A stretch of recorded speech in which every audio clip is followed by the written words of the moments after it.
Hello दोस्तों, जय सिया राम, हर हर महादेव, जय बजरंगबली, जय भैरवनाथ।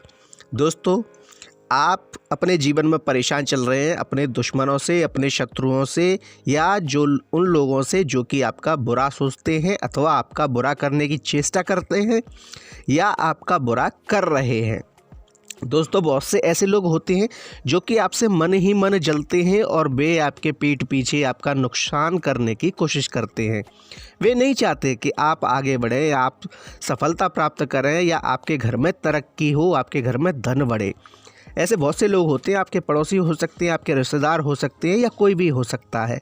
हाँ, कुछ लोग ऐसे होते हैं जो कि मन से चाहते हैं कि आप आगे बढ़ें, लेकिन बहुत से ऐसे लोग होते हैं जिन्हें आप आस्तीन का सांप कह सकते हैं, जो कि आपकी सफलता में रोड़ा अटकाने का कार्य करते हैं। भले ही उनका नुकसान हो या उनका फ़ायदा हो, उससे कोई फ़र्क नहीं पड़ता, लेकिन आपका नुकसान होना चाहिए। कुछ लोग ऐसे होते हैं जो कि शारीरिक रूप से दबंग होते हैं, तो वे आपको दबाना चाहते हैं। कुछ लोग अपने पैसे के ज़रिए आपको दबाना चाहते हैं, कुछ आपके सामान पे अधिकार चाहते हैं, आपकी ज़मीन हड़पना चाहते हैं, अथवा कुछ भी। ऐसे बहुत सारे लोग होते हैं। आपने देखा होगा, कई बार ऐसा होता है कि गली में, मोहल्ले में ऐसे लोग भी होते हैं जिन्हें आप ज़्यादा वो नहीं करते हैं, आप ज़्यादा नापसंद करते हैं, नापसंद करते हैं, आपका उनसे ज़्यादा वास्ता भी नहीं होता, लेकिन फिर भी ऐसे लोग भी होते हैं जो कि बार बार आपका नुकसान करने की सोचते हैं। कभी आपके द्वार पर कचरा करेंगे जिससे आप परेशान हो, या कोई अन्य कार्य ऐसा करेंगे जिससे आपको परेशानी हो। दोस्तों, ऐसे लोग भी होते हैं जो कि आपसे बहुत अच्छा बोलते हैं, आपके मन ही मन में आपके मुंह पर अच्छा बोलते हैं, बहुत बढ़िया कर रहे हो, अच्छा है, ये है, वो है, और लेकिन पीठ पीछे वे आपकी कोई ना कोई ऐसी चीज़ ले जाएंगे, आपके बाल ले जाएंगे, आपके कपड़े ले जाएंगे और फिर आप पे कोई ना कोई तांत्रिक क्रिया करवा सकते हैं। ऐसे लोग भी होते हैं। तो दोस्तों, ऐसे शत्रु जिन्हें आप जानते हैं, जो कि आपके मुंह पर आपको बुरा भला कहते हैं, जो कि अपने शारीरिक शक्ति से आपको दबाना चाहते हैं, आपके साथ मारपीट करना चाहते हैं जिससे भी आपको पीट सके, लेकिन किसी भी तरीके से आप उस लफड़े में नहीं पड़ते हैं।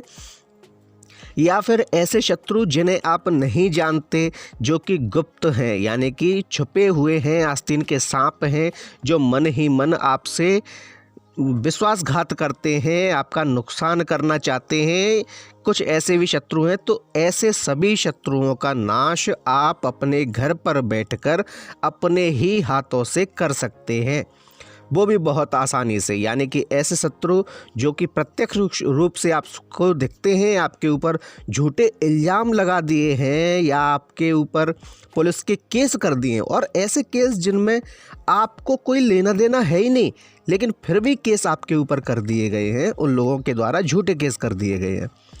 तो ऐसे शत्रु, या फिर ऐसे शत्रु जो कि मन ही मन आपसे जलते हैं और आपके ऊपर क्रियाकलाप करवा दिया है, तंत्र ताना टोटका कुछ करवा दिया है, जिससे आपके घर में परेशानियां शुरू हो गई हैं।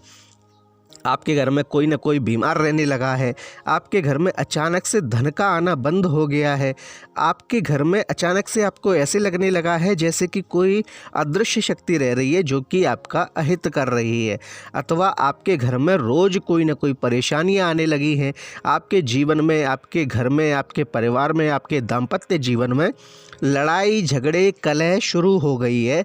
आपकी नौकरी में आपको नुकसान होने लगा है, आपके व्यवसाय में तो ये समझ लीजिए एकदम से गिरावट आ गई है, एकदम से जो है ग्राहक आना बंद हो गए, अथवा आपकी जो पार्टियां थी, आपके जो ग्राहक थे, वो किसी और के हो गए हैं।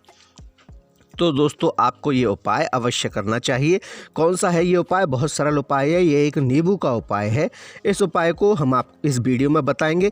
वीडियो को लास्ट तक देखिएगा, जिससे आप उपाय की एक एक छोटी छोटी चीज़ को जान सकें। क्योंकि दोस्तों, अगर कोई छोटी सी भी चीज़ आप भूल जाते हैं तो फिर इस उपाय को करने का कोई मतलब नहीं है। अगर आप एक भी चीज़ भूल जाते हैं तो फिर उपाय कार्य नहीं करेगा। इसलिए वीडियो को अंत तक देखिए, और साथ ही कमेंट में जय श्री राम, हर हर महादेव, जय हनुमान जी, ओम भैरवाय नमः ये अवश्य लिख दीजिए। दोस्तों, जो है भगवान की ही शक्तियाँ होती हैं जो कि आपको सफल बनाती हैं, जो कि आपके सभी कार्यों को बनाती हैं, आपके दुश्मनों का नाश करती हैं। क्योंकि हम सामने से किसी को परेशान करने नहीं जा रहे हैं, अपितु हमारे ऊपर जो किया गया है उसे रोकने के लिए, उसे ख़त्म करने के लिए अथवा हम अपने बचाव के लिए ये क्रिया कर रहे हैं।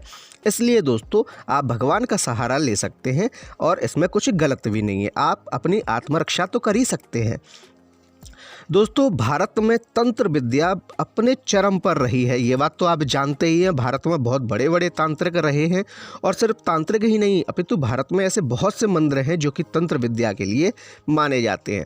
यही नहीं, मैं आपको यह भी बता दूं कि भारत में हर व्यक्ति छोटा छोटा तंत्र करना जानता है। हालांकि उसे यह ज्ञात नहीं है कि एक तांत्रिक क्रिया है, इसलिए वह जानता नहीं कि वह भी एक छोटा मोटा तांत्रिक है। भारत के हर घर में रसोई में रहने वाली औरत एक बहुत बड़ी तांत्रिक होती है। आपने देखा होगा जब भी किसी को नज़र लगती है वे थोड़ा सा जो है मिर्ची और नमक लेकर और ऐसे ऐसे घुमाकर और उसे जला देती हैं, उसके बाद नज़र हट जाती है। ये भी एक छोटी सी तांत्रिक क्रिया ही है। इसलिए दोस्तों आपके घर में ही रखा हुआ ऐसा सामान जिससे आप ये उपाय करेंगे तो आपके शत्रु घुटनों पर आ जाएंगे, या ये कहें कि वे नष्ट ही हो जाएंगे। कैसे करेंगे आप? उसके लिए दोस्तों आपको एक नींबू लेना है। नींबू बिल्कुल पीले कलर का, चमकदार और साफ़ सुथरा होना चाहिए। बिल्कुल भी हरा नहीं होना चाहिए, उस पर बिल्कुल भी दाग धब्बे नहीं होने चाहिए। बिल्कुल पीला चमकदार सुंदर से जो नींबू होता है, रस भरा नींबू, वो आपको एक नींबू ले लेना है और इस नींबू को लेकर आप अपने घर आ जाइए। आपको किसी से कुछ नहीं कहना है और एक ऐसा समय आप चुन लीजिए जिस समय पर आप अकेले रहते हो अथवा आपको कोई टोके नहीं। इस क्रिया को करते समय कोई आपको टोके नहीं। आपके परिवार के लोग अगर साथ में रहते हैं तो उन्हें पहले बता दें कि मैं ऐसे ऐसे करूँगा या कुछ करूँगा तो मुझे टोकना नहीं है। उसके बाद घर की दक्षिण दिशा में आप दक्षिण दिशा की ओर मुँह करके ज़मीन पर बैठ जाइए और एक काले पेन से अथवा मार्कर से अथवा परमानेंट मार्कर से या स्केच से, काले रंग के से आपको अपने उस नींबू के ऊपर शत्रु का नाम लिख लेना है। जो भी शत्रु आपको परेशान करता है, जो शत्रु आपको शारीरिक रूप से पीड़ा देना चाहता है, मानसिक पीड़ा देना चाहता है, उसका नाम लिख लेना है। अगर आप उसका नाम नहीं जानते हैं और शत्रु गुप्त है तो आपको नींबू पर लिख लेना है शत्रु। उसके बाद दोस्तों आपको क्या करना है, आपको एक चाकू लेना है और चाकू से उस नींबू को इस प्रकार से काटना है कि जो भी नाम आपने लिखा है या शत्रु लिखा है आपने, वो आधा आधा कट जाए, आधा इस तरफ और आधा उस तरफ, बिल्कुल 2 हिस्से कर लेने हैं। और उसके बाद लेनी है आपको एक कील, लोहे की कील। अगर ये कील पुरानी हो और जंग लगी हो तो बहुत बढ़िया, और ये कील इतनी बड़ी होनी चाहिए कि ये नींबू के आर पार हो जाए। उसके बाद इस कील को आप नींबू में गाड़ दीजिए, दोनों हिस्सों में से गाड़ दीजिए और ये नींबू के आर पार हो जाए, इस प्रकार से गाड़ दीजिए। फिर दोस्तों आपको इस नींबू को अपने उल्टे हाथ में, बाएं हाथ में, लेफ्ट हैंड में आपको इसे पकड़ना है और 108 बार आपको एक मंत्र का जाप करना है। मंत्र है ओम श्री भैरवाय नमः। ये भैरव बाबा का मंत्र है, भैरवनाथ का मंत्र है, भैरव जी का मंत्र है। इसे 108 बार बोलना है और उनसे प्रार्थना करनी है कि हे भैरवनाथ, मैं अपने शत्रुओं के नाश के लिए आपकी विनती करता हूँ, कृपया मेरी सहायता करें और मेरे समस्त शत्रुओं का नाश करें और उन्होंने जो क्रियाएं की हैं उन क्रियाओं को समाप्त कर दीजिए। दोस्तों उसके बाद आप इस नींबू को किसी कपड़े में अथवा किसी कागज़ में लपेट कर अपने घर से बाहर ले जाइए और बाहर ले जाकर दूर जाकर आप किसी खाली जगह पर थोड़ा सा गड्ढा खोदकर इसे गाड़ कर वापस आ जाइए। आपको वापस मुड़कर नहीं देखना है, आप अपने घर वापस आ जाइए, हाथ मुंह धोकर आप अपने नित्य कर्म में लग जाइए।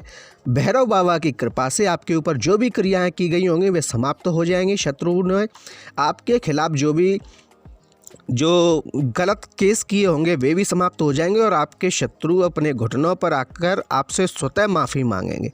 आपको यह जानकारी कैसी लगी हमें कमेंट में बताएं। हमारे वीडियो को लाइक कीजिए, शेयर कीजिए, कमेंट में जय श्री राम, जय श्री भैरवाय नमः अवश्य लिखिए, हर हर महादेव लिखिए, जय श्री बागेश्वर धाम लिखिए और हमारे चैनल को सब्सक्राइब कीजिए। धन्यवाद।